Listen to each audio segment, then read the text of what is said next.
মানুষ গালি শুনে এত খুশি হয় কেন জানেন? কারণ সবার জীবনে পরীক্ষা নামক এক জীবাণু আছে। মেজাজ খিটখিটে বানানো এই জিনিসটার জন্য সবার মনে গালি জমা থাকে। যখন কেউ গালি দেয় তখন সেই মানুষটা একটু মানসিক আরাম পায়। হ্যালো তুমি নলবাসী, ব্র্যান্ড নিউ ভিডিওতে আপনাদের স্বাগতম। ছোটবেলায় শুনতাম ছাত্র জীবন সুখের জীবন, যদি না থাকতো এক্সামিনেশন। খোদার কসম এই লাইনটা 100% সত্য। জীবন অতিষ্ঠ বিতৃষ্ণা করে ফেলে এই পরীক্ষা। আপনার জীবন অনেক সুন্দর স্বাচ্ছন্দ্যে দৌড়াচ্ছে, কিন্তু আকস্মিক একটা পতনের জন্য এক্সামের রুটিনেই যথেষ্ট।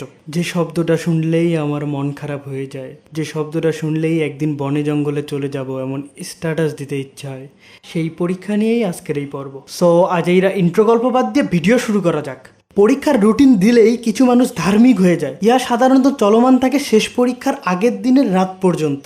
এক্সাম শেষ, अरे अभी तो पार्टी शुरू हुई है। Party all night, party all night, party all night। কিছু মানুষ পরীক্ষার হলে গাজিনীর আমির খান হয়ে যায়। দেহের নানা অংশে প্রশ্নের উত্তর খোদাই করার মতো করে লিখে আনে। কিছু মানুষ প্রবেশপত্রে পুরো সিলেবাসের উত্তর লিখার পৈশাচিক ক্ষমতা নিয়ে জন্মগ্রহণ করে। কিছু মানুষ পরীক্ষার আগে রাজমিস্ত্রি হয়ে যায়। এদের সিট যে বেঞ্চে পড়ে সেই বেঞ্চে স্টিলের স্কেল দিয়ে প্রথমে ক্যাকড়া দিয়ে ফকফকা বানায়, দেন পুরা কোর্সের উত্তর এই বেঞ্চে লেখে। কিছু মানুষ নকল করার অবিশ্বাস্য প্রতিভা নিয়ে জন্মায়। চোখের সামনে স্যার ম্যাডাম থাকলেও এরা অনায়াসে নকল করে। এরা লেজেন্ড। কিছু মানুষ টয়লেটে সব নোট রেখে আসে। পরীক্ষার 1 ঘন্টা অতিবাহিত না হতেই এদের টয়লেটে চাপ দেয়। এরপর শুধুমাত্র প্রস্রাবের জন্য গেলেও 10 মিনিট লাগায় দেয়। কিছু মানুষ পরীক্ষার হলে এমনি লেখে যেন তার লেখা কেউ দেখতে না পারে। আমার তো মনে হয় এরা এক চোখ দিয়ে লেখে, এদের আর এক চোখ এদের লেখা দেখে না। কিছু মানুষ পরীক্ষার হলে বন্ধুদের এতটাই প্রতিদ্বন্দ্বী ভাবে একটা শব্দও দেখাতে চায় না। কিছু মানুষ দেখাদেখি করতে গিয়ে স্যারের নজরে পড়ে, তখন স্যার এক্সাম হলে যে অংশটায় কেউ নাই সেই ধুধু মরুভূমিতে পাঠাই দেয়।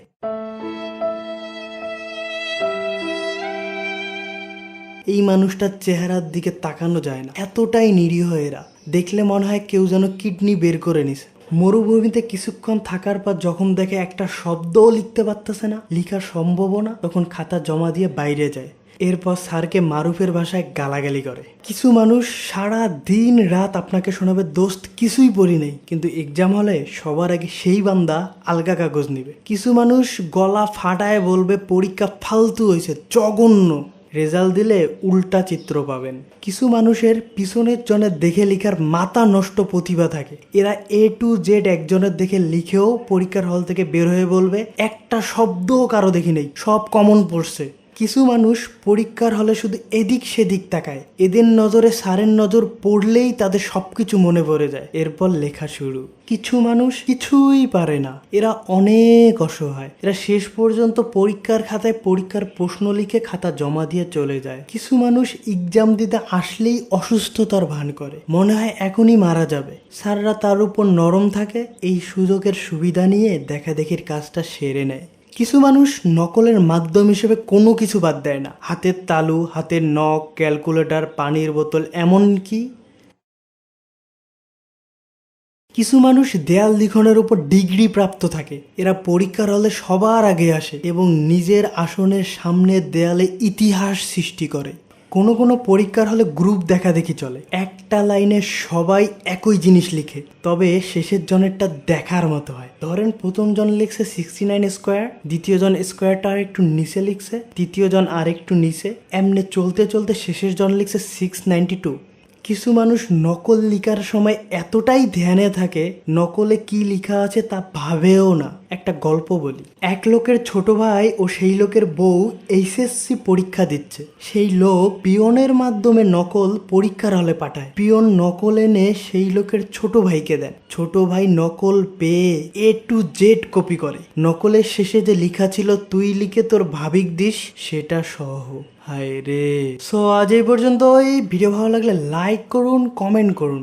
আমার মতো পরীক্ষাকে সহ্য করতে না পারলে এই ভিডিও শেয়ার করুন, অবশ্যই তুমি নল লিঙ্ক। আর এই চ্যানেলে প্রথমবার হলে সাবস্ক্রাইব বাটনে একটু চার্জ করুন।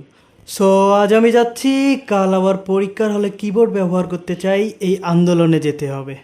ও মাস্টার সাহেব আমি নামগ্রস্ত। তফাৎ শিখতে চাই, কোনোদিন কেউ যেন বলতে না পারে তোমার ছাত্রের বুদ্ধি নাই। মাস্টার সাহেব, ও রহমত ভাই,